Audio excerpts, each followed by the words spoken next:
Mutual presents The Mysterious Traveler.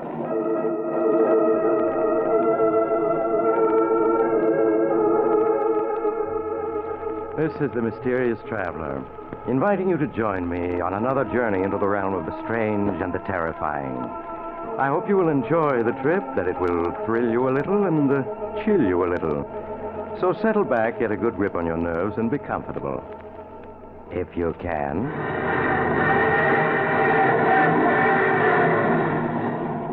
What is our story tonight?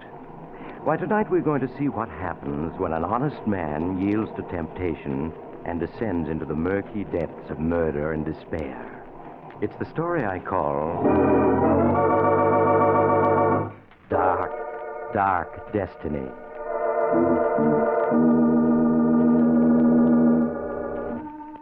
In the office of Dr. William Norris, Joseph Harrison, a man in his 30s, is waiting anxiously as in the next room Dr. Norris is finishing his examination of pretty young Mary Harrison.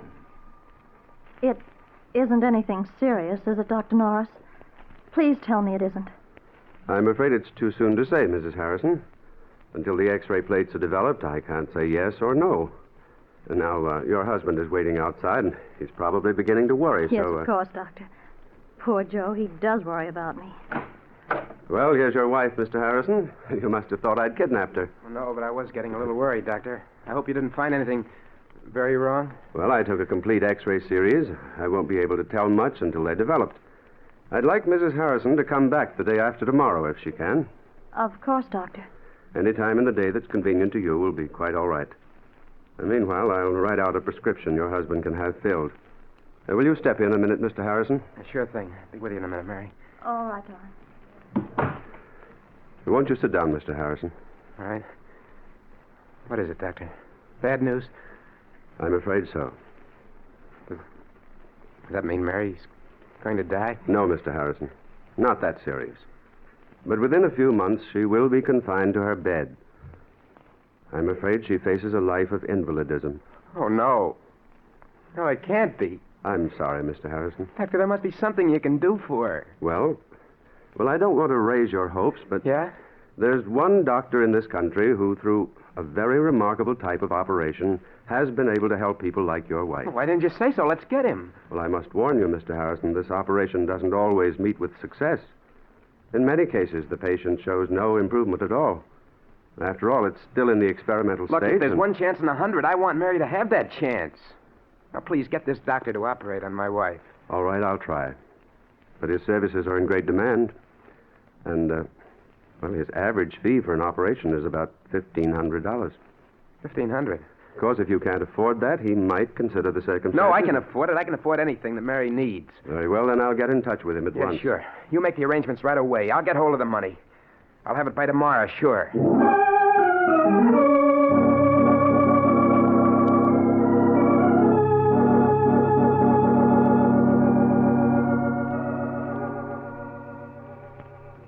Darling, help me off with my coat, will you? Oh, sure. How you feeling? Oh, my backache is much better since I took the medicine Dr. Norris gave me. I'm sure I'm going to be all right, Joe. Of course you are. He's one of the best doctors in the city. He'll have you well in no time. Did he tell you anything more, Joe? No, not a thing. Except that the treatment may take a little time. That's all. A little time. Yeah. Oh, dear, I hope it won't be too expensive. Your business has fallen off, and we've used up our savings Now, account. don't you worry about the money. Don't you worry about anything. All right, darling. I won't. But aren't you going to take your coat off? No, I got to get that prescription the doctor gave me filled. Now, you just take it easy till I get back. I might stop in at the shop, too. There's something I have to tend to.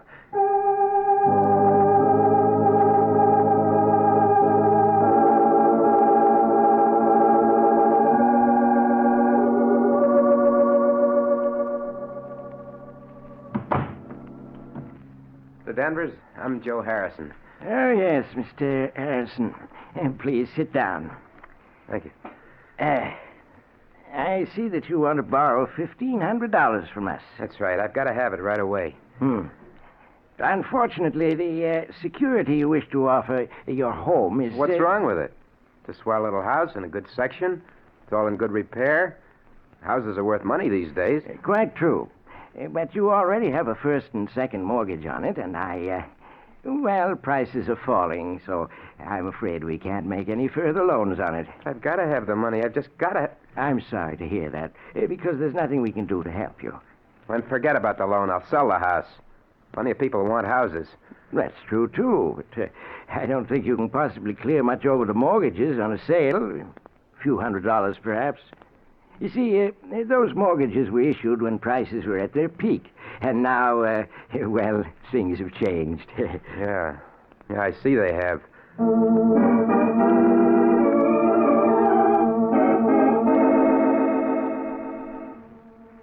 You say you're not employed, Mr. Harrison.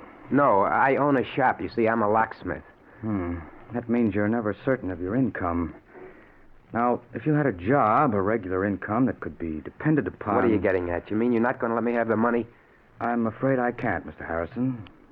But your ads say that you lend up to $2,000 on a personal note. I only want $1,500. Look, you got to let me have it. I certainly wish I could, but under the circumstances, I'm sorry. Very sorry, but there's nothing I can do. I'm afraid the collateral you suggest isn't satisfactory, Mr. Harrison. We'd lend you the money if we could, but we just can't. Sorry. But I've just got to have it. I've got to. Sorry. Do you hear me? I've got to have it. Sorry. Sorry. Sorry. Sorry. Sorry.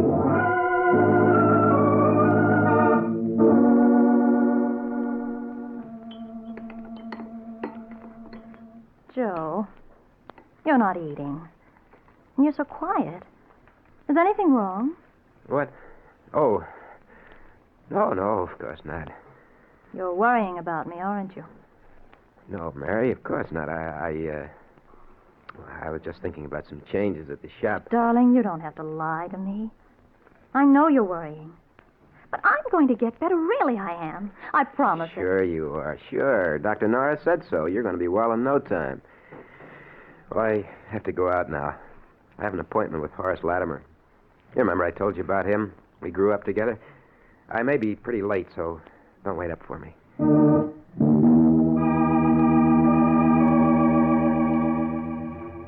Joe had no appointment with Horace Latimer, but he went to see Horace anyway, for they had been boyhood friends until their paths had separated. Horace had grown rich, and Joe hoped desperately that Horace would lend him the money he had been trying to raise all day. A sum that would mean nothing at all to Horace. $1,500, that's rather a lot of money, Joe. I know it is, Horace, but it's for Mary. It's for an operation. I've got to have it. I see. Well, now, why don't you try the bank? You have a house, I business. have tried the bank, and a half a dozen loan companies. They all turned me down. They said my security wasn't good enough. Oh, I see. Oh, that's too bad. But you know, I don't quite understand why you came to me, Joe. Because we're friends, that's why. Because when we were boys, we agreed that each of us would always lend the other a helping hand if we could. Boys don't understand business very well, I'm afraid, Joe. Oh, I guess not. They don't understand business. They just understand friendship. You know, if I had the money, I'd lend it to you if you needed it. I don't doubt that at all, Joe, and you can bet I'd lend it to you if I had it. But that's the trouble. I haven't any ready cash. The income tax, you know, and, well, a couple of shaky investments that I'm trying to bolster up. All right, Horace. Never mind explaining. I get the idea. You're not going to lend me any money. Now, really, Joe, I would if I could, but I can't. I'm sorry. Save your sorrow for somebody who wants it. I don't need your money, you hear? I'll get it someplace else. I'll get it someplace. Somehow.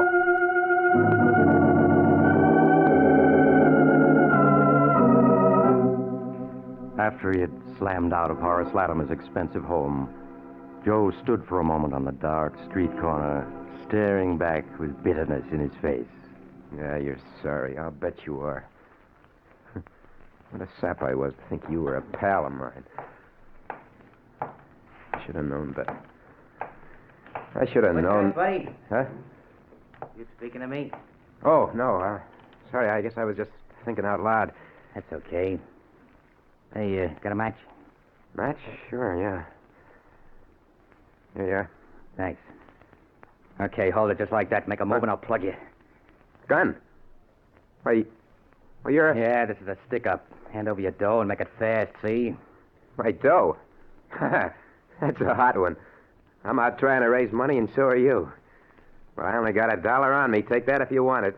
Anyhow, it's more than I could raise. Don't try to kid me. Stand still while I see what you got in your pockets. Go ahead. Wallet. And a leather case of some kind. You'll find exactly $1 in that wallet. You made a mistake, I tell you. I don't live in this ritzy neighborhood. I just came here to try to borrow a little money. One measly buck.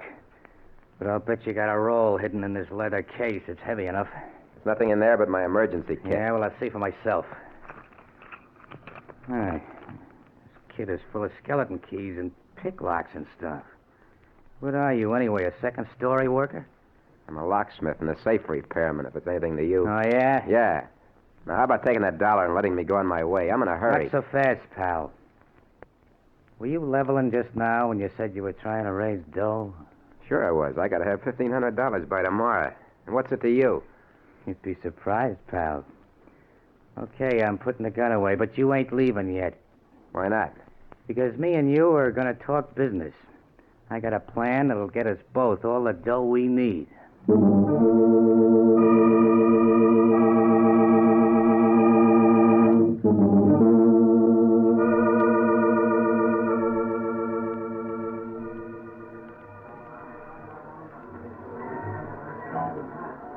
more beers, waiter.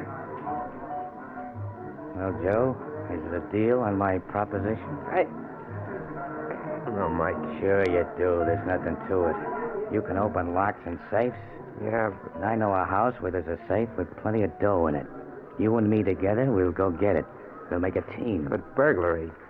I've never stolen anything in my life. Listen, you need dough bad, don't you? And so do I. Plenty bad. Yeah, but You said you'd do anything to get it, didn't you? Yeah, I did. Then what are you hanging back for? All you gotta do is get the back door open and the safe. You can do that, can't you? Yeah, I suppose so. Then forget the buts. In a half an hour, you'll have your 1,500 and more. How else you ever gonna get it? Answer me that. I don't know. Hey, look. You saw all those big houses lived in by guys with dough. How'd they get it? They took it from somebody else, every one of them. Yeah, I suppose so. You sure the money's there? I'm positive. Look, I was casing the joint, and I looked in a window just in time to see the old geezer put a roll of bills in a safe you can open with your teeth. All right, I'll do it. I gotta have that money.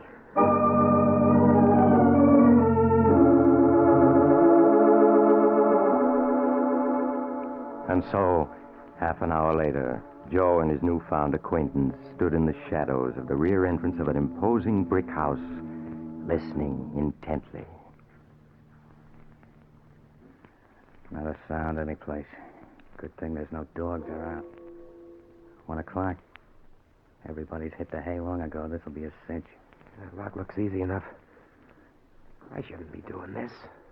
Must be some other way to get the money. Don't be a sucker all your life. You gotta take what you want in this world.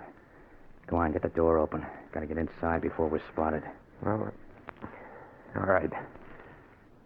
It'll only take a second, I think. Yeah, it's coming.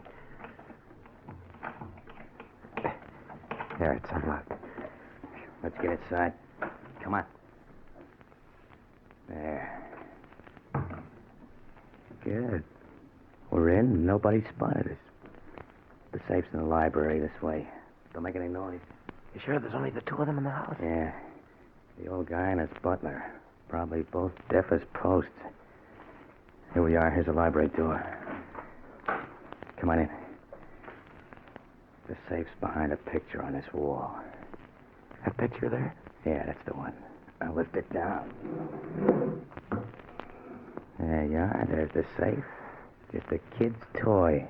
Kid's toy, nothing. That baby's tough. Well, you can open it, can't you? Yeah, but it'll take at least a half an hour. Get going. We can't stay here all night.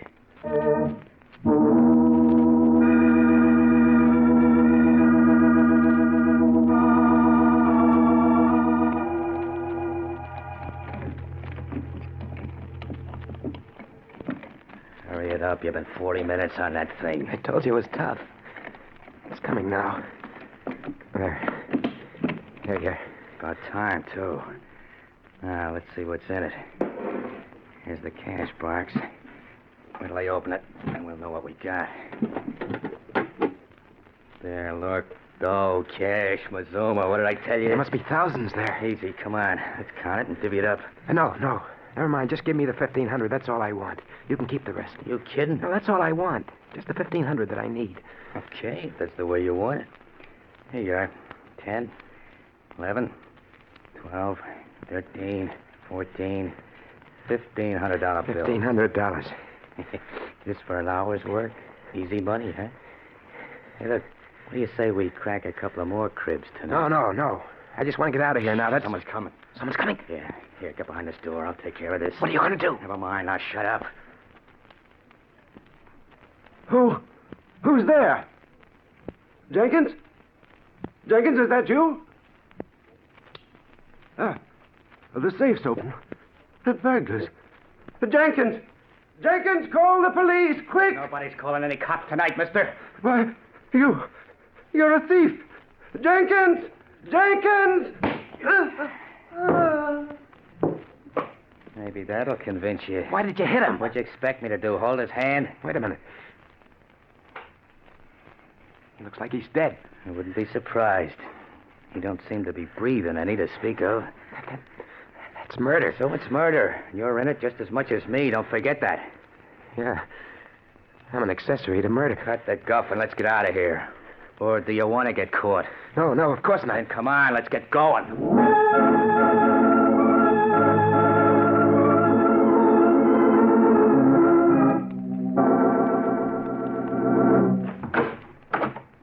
Okay, here we are. Come on in. Why did you make me come here? Why can't I go home? You heard me. Come on in. That's better. Now, take off your hat and stay a while. Well, I can't stay, Mike. My wife, she'll be worrying. I got to go home to her. You've got worse things than your wife to worry about, pal. What do you mean? I mean the cops. Or have you forgotten you're wanted for murder? No, I haven't forgotten. I'll never be able to forget. Why did you kill him? Why? So we wouldn't have to go to jail. Would you rather have gone to jail, Joe? Oh, of course not.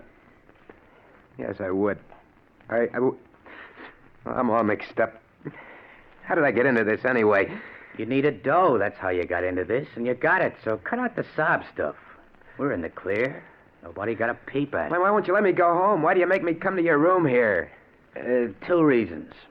The first is I want to make sure you know what it'll mean if you let anything slip. I know. You don't have to tell me. I won't let anything slip. If I thought you might, I'd slit your throat right now. I won't, I tell you. I have to live, for my wife's sake.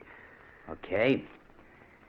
And the second reason you're here is so you and me can have a little talk. Talk? What kind of a talk? Joe, I like the way you got that door and that safe open tonight. You and me got a future together. I don't know what you mean. Oh, yes, you do. As soon as the heat's off, we're going to do another little job together. Oh, no. No, I won't. I won't. Yes, you will. I tell you I won't. You can't make me. Oh, yes, I can. Because if you don't, I can always send a little note to the cops telling them it's you they want for that killing tonight. You wouldn't do that. That'd get you, too.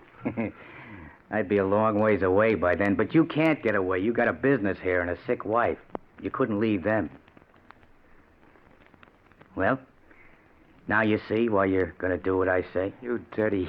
You... No, don't say it. You don't think you can pull a job and then go on as if nothing had happened to you. You're mixed up in murder.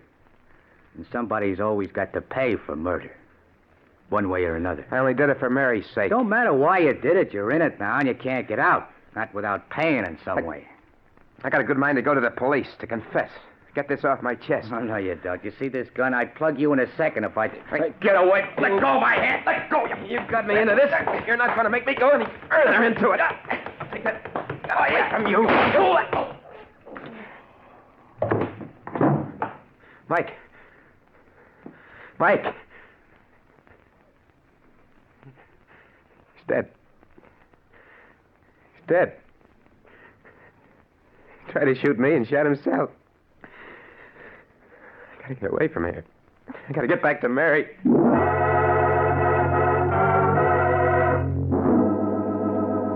a daze of horror, Joe Harrison found his hat and made his way to the street. His mind was a dizzy whirl of thoughts which he could not control.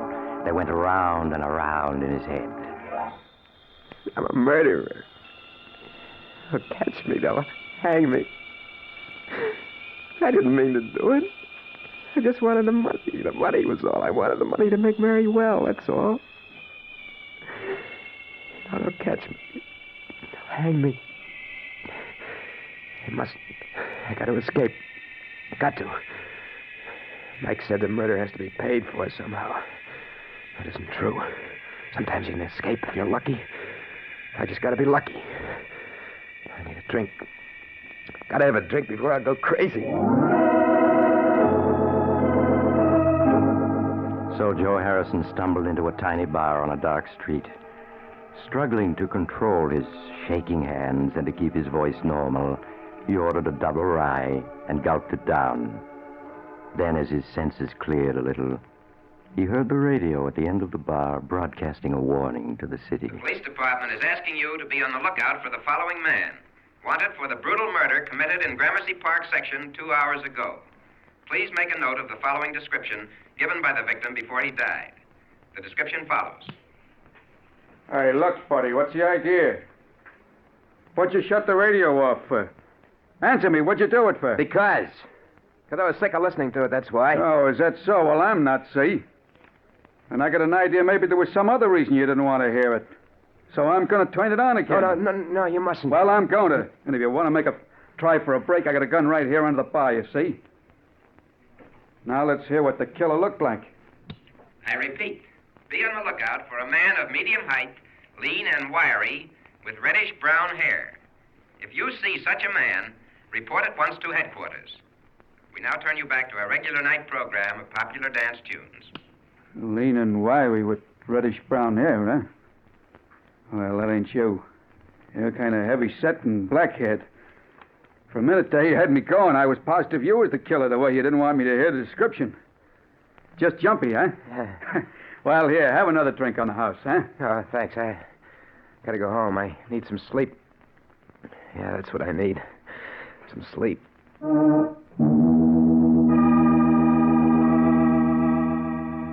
Aghast at how close he had come to giving himself away, Joe Harrison hurried home.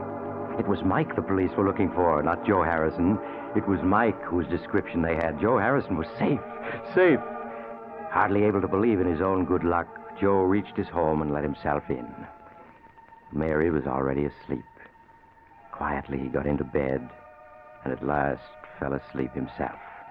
A sleep troubled by nightmares that gave him no peace. When he woke, it was morning, and Mary was preparing breakfast. Good morning, darling. What time did you get home anyway? I waited up for you almost till 2. I was pretty late. I stopped at the shop and did a little work. Forgot to watch the time. And this morning you looked terrible. I know. You're worrying. About me. But you mustn't, darling. I'm going to be all right. Really, I am. Of course you are. I'm going to see to that. What do you think? Dr. Norris called up last night. Wanted to talk to you. He said he had good news for you. Good news? Mm-hmm. But he wouldn't tell me what it was. I don't know why. He asked for you to stop in at his office this morning. Yeah, I think I know what it is. Yeah, sure. I'll go right over and see him. Oh, but, darling, you're going to eat breakfast first, aren't you? No, I'll eat when I get back. I want to see the doctor first. Anyway, I'm not very hungry. All right, Joe. But please hurry back. I want to know what the doctor says. Yeah, sure, Mary. I'll be right back. But everything's okay now. Everything's okay.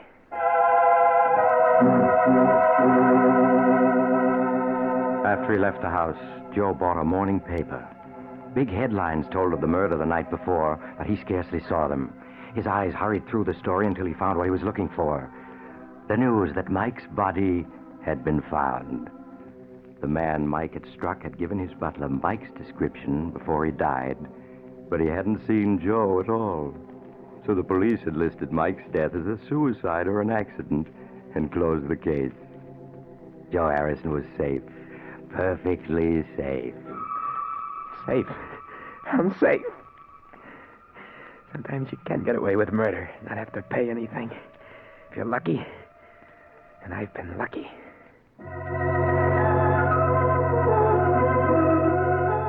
When he entered the doctor's office, Joe's expression was that of a man who had just faced disaster and been rescued at the last moment.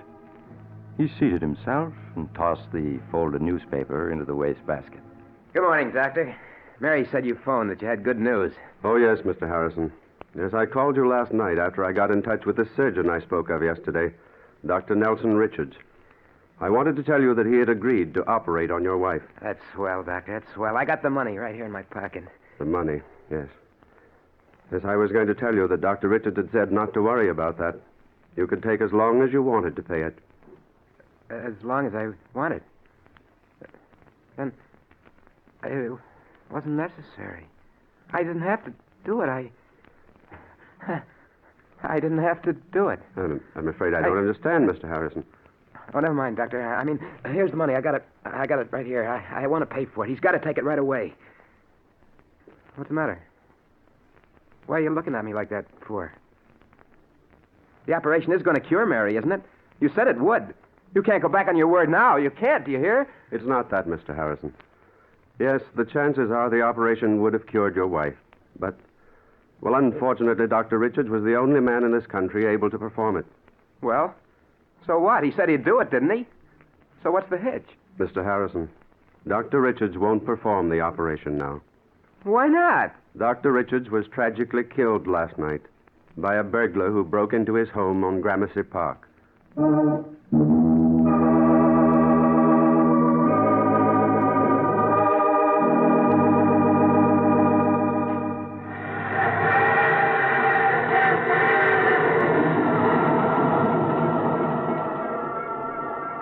This is the mysterious traveler again.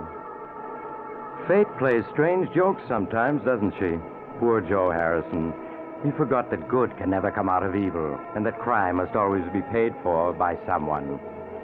If only he hadn't let himself be tempted. But he did. What became of him? Why, he devoted himself to taking care of his invalid wife, Mary.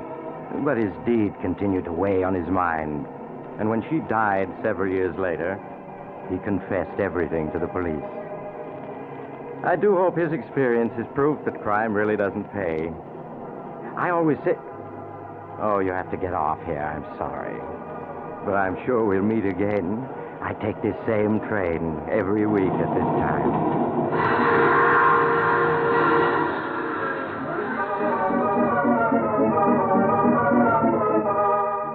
You've just heard The Mysterious Traveler, a series of dramas of the strange and terrifying. In tonight's cast were Maurice Tarplin, Joseph Julian, Elaine Kent, Palmer Ward, Kenny Lynch, and Bill Smith. Original music was played by Charles Paul. The Mysterious Traveler is written, produced, and directed by Rob Arthur and David Kogan. Listen next week to a tale titled Flight from Fear. Another strange and shivery tale of The Mysterious Traveler. The Mysterious Traveler has come to you from our New York studios. Carl Caruso speaking. This is the Mutual Broadcasting System.